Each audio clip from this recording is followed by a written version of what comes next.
If you think your taste buds have seen it all, think again. Here come 3 dishes that'll make even the boldest foodies break a sweat. Fried to spider, deep-fried silkworms, and kusukele. These aren't just exotic foods, they're culinary horror shows. First up is fried spider from Cambodia, where tarantulas go from scuttling across the floor to sizzling in hot oil. Crunchy on the outside, soft, and perhaps unexpectedly juicy on the inside, these 8-legged wonders are served with a sprinkle of garlic and a whole lot of courage. Next is deep-fried silkworms, a street food staple in Bangkok. Crunchy, slightly greasy, and unmistakably insect-like. These worms are Bangkok's take on the protein bar. If you've ever wondered what it's like to munch on crunchy silk creators, here's your chance. Finally, we have kusukele, an entire sheep's head boiled or roasted to perfection. This Turkish delicacy serves up tender tongue, rich brain, and every part in between. It's a feast that stares right back at you, making you question your choices with every bite. These dishes aren't just about taste, they're about guts. Are you brave enough to dig in? 1. Fried spider. Cambodia. Fried spider, or aping, is one of those infamous dishes that mixes horror with fascination, something you can't help but be curious about.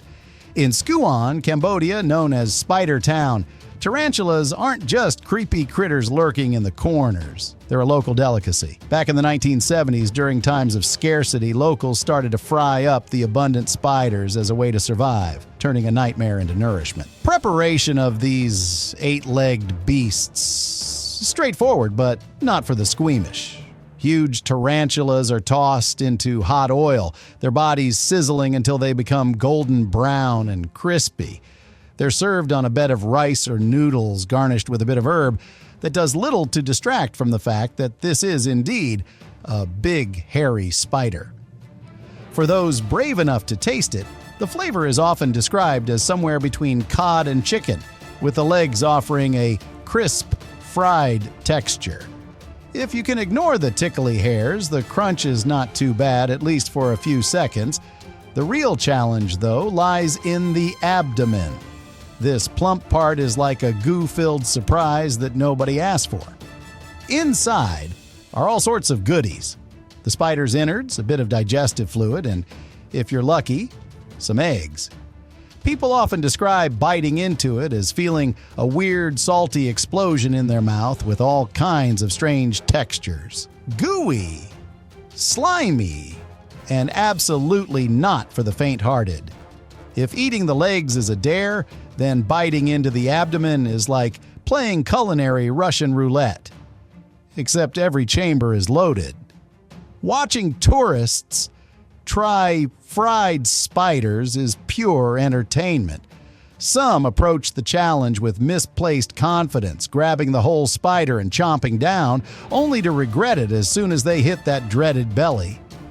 Others carefully nibble at the legs, visibly shivering as they chew. There's a lot of wincing, nose plugging, and nervous laughter as people try to stomach their way through it. The real comedy, though, is watching the mix of courage and horror play out as friends encourage each other, phones at the ready, hoping to capture the exact moment someone's confidence evaporates with the first bite of goo. For the locals, however, aping is more than just a tourist attraction. It's a symbol of resilience. When times were tough, people turned what was available into sustenance, and that meant spiders. Over time, what began as survival became tradition, and today it's celebrated as a local specialty.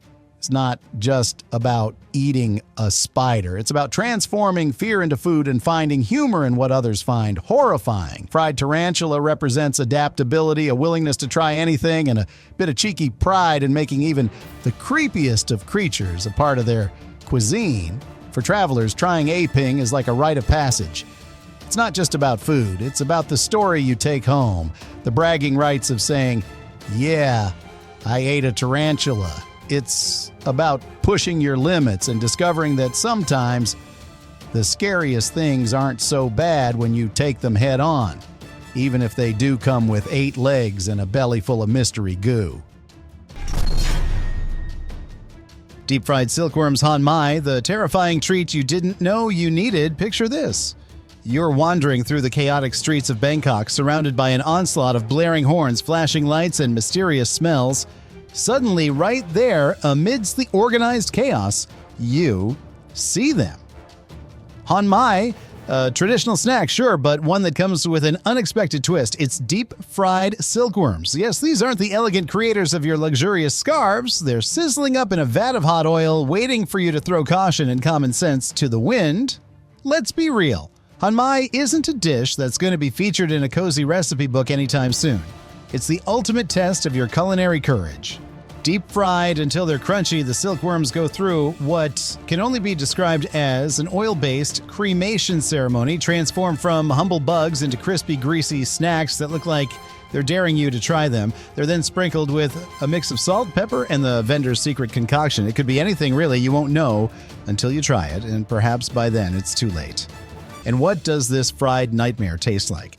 Well, imagine a potato chip that has somehow absorbed just enough bitterness to make you question your life choices. It's crunchy, greasy, and unsettlingly earthy. 1 minute you're chewing on what feels like an alien pod. The next, you're inexplicably reaching for another one because somehow, despite the fear, it's addictively tasty.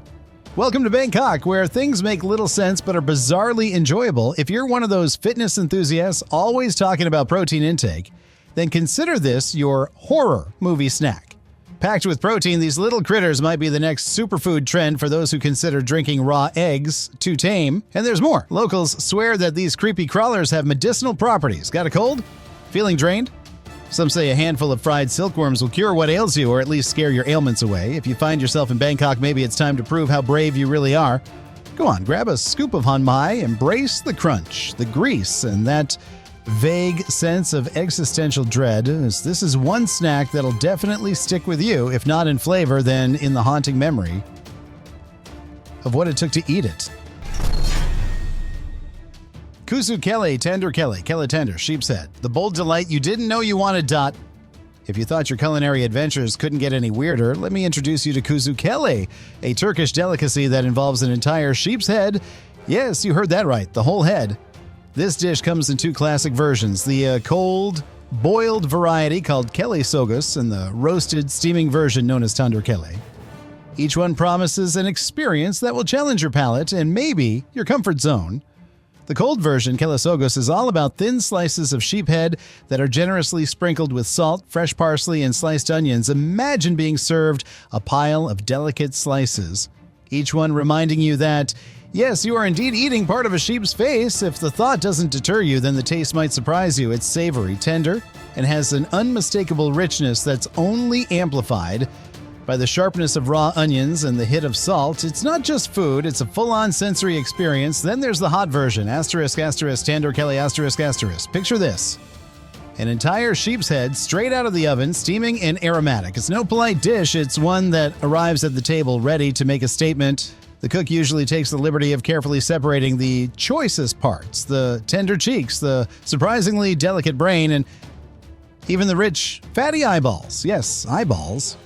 These pieces are presented to the guests like trophies from a culinary battle, each bit representing a different flavor, a new texture, a deeper dive into the world of head-to-tail eating. For the locals, asterisk, asterisk, kuzu kele, asterisk, asterisk, isn't some outrageous dare. It's a cherished dish that they eat with the kind of appreciation that some reserve for fine wine. It's a celebration of all the textures and flavors hidden in places most people prefer not to think about. The firm, lean tongue is often the highlight for many. A mouthful of deeply savory flavor, almost steak-like but softer. Then there's the brain, considered the pièce de résistance for those daring enough to try it. Creamy, rich, and carrying an intense umami flavor that's both rewarding and slightly alarming if you think about it too long.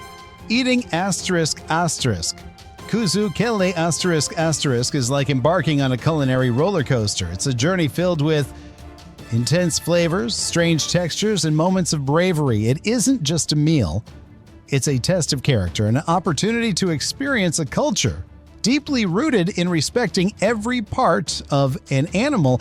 The dish offers not only nourishment, but a story of tradition of using every piece to honor the animal, and a story that you'll definitely be telling your friends for years to come, whether they wanted to hear it or not. Thank you for joining Discover Journey on this exciting culinary adventure. If this documentary has captured your interest, don't forget to like, share, and subscribe to Discover Journey for more in-depth explorations of the world's most mysterious and challenging dishes. Share your thoughts and feedback in the comments section. See you in the next culinary adventure.